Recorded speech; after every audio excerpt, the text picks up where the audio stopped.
What's up guys, this is Woodsy here, and today I'm going to be showing you a tutorial in Adobe After Effects. We're going to be doing a basic Twixtor on a trick shot on high-rise.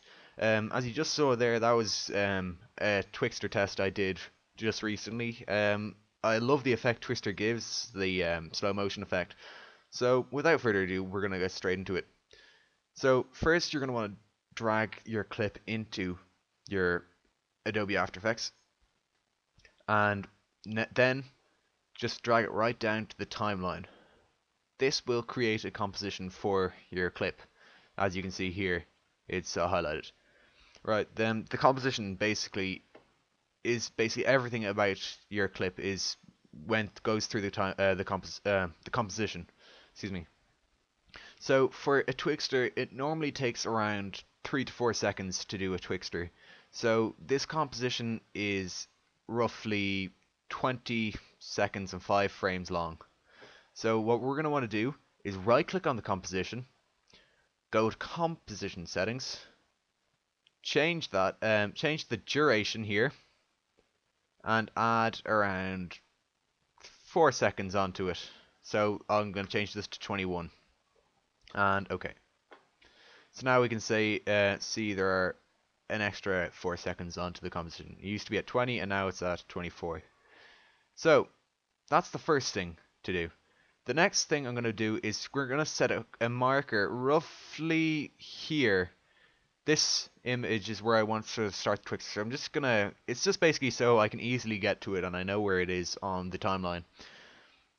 So next, we're going to want to right click on the clip, and we're going to go up to frame blending and change that to pixel motion. So frame blending and pixel motion. So this basically blends some of the frames together. It makes it a nice, basically it makes the Twixtor effect look much nicer when you end up doing it. We'll also need to go right click on the clip again, go to time and enable time remapping. This basically just means you can make your clip longer or shorter. We'll probably need to make it longer after the Twixtor, though it doesn't really matter as I have just lots of this this time, like, you know, the scoreboards up here. But okay, so what we'll do now is we're going to go up to the effect and go to our Twixtor.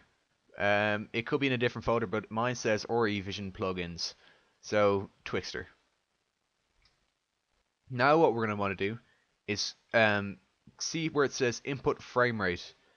We're going to want to change that to whatever our clip's frame rate is. So my clip was 59.94 FPS. If you don't know what your clip's frame rate is, you can always go back and click on it and it'll say 59.94 FPS right there. Or it also says it on the composition here. Okay, so now that we have the right frame rate on our clip and the pixel motion is enabled, we can now get down to keyframing our Twixtor. So to start the Twixtor, I'm going to want to open up the Effects tab down here. You may have to drop down this menu here to get to it beside the number 1. Go to the Effects, Twixtor. When you get here, go to Output Control and go to the Speed. Now the speed, basically, to add a keyframe, you'll need to choose a stopwatch. The speed is at 100%, so that's basically like, you know, full speed, the standard speed it's gonna play at. So first things first, I want to go a bit before where I want a Twixtor, so roughly around here, and I want to hit the keyframe button. This is the little stopwatch beside it.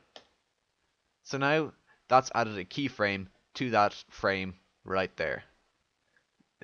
Okay, so basically what that says is when you hit this frame, make sure that the speed is at 100%. So now what we're going to do is we're going to go around a second after it, and we're going to change the speed here to roughly 4. Now what we can see here is the speed. It slowly, or quickly slows down. From here, it's 100.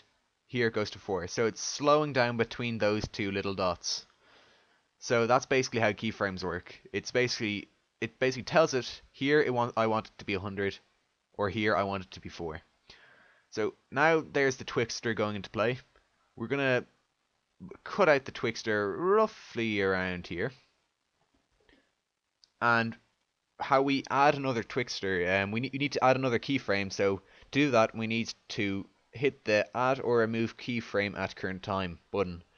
It's over to the far left of your screen, down on the speed. So we click that. Now we go around 1 second after that and go to 100. Change the speed to 100 again. So that's adding another keyframe back to 100. So now the clip will speed up after that. So what we can see here is the clip slows down between these two keyframes here.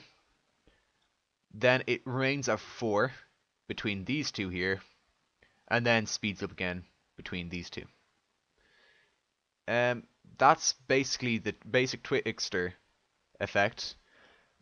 The enable time remapping, what that does is we can see that the clip ends here. If, for example, the kill cam wasn't over, we could always drag this up and we could see more of the clip, which was hidden before but no longer now, because we can just drag it using the enable time remapping. You may not need to use that tool, but it's just better that I show it to you instead of making a mistake like that. So I'm going to put this clip at the end of the tutorial so you can see what it looks like. So that's basically it. It just goes through and hit the Twixtor. If you have any questions about it, or if you think I've forgotten anything, please leave a comment or send me a message and I will try and get back to you and fix the problem as soon as possible. Alright guys, thanks for watching this. I'm Woodsy and I'll see you later.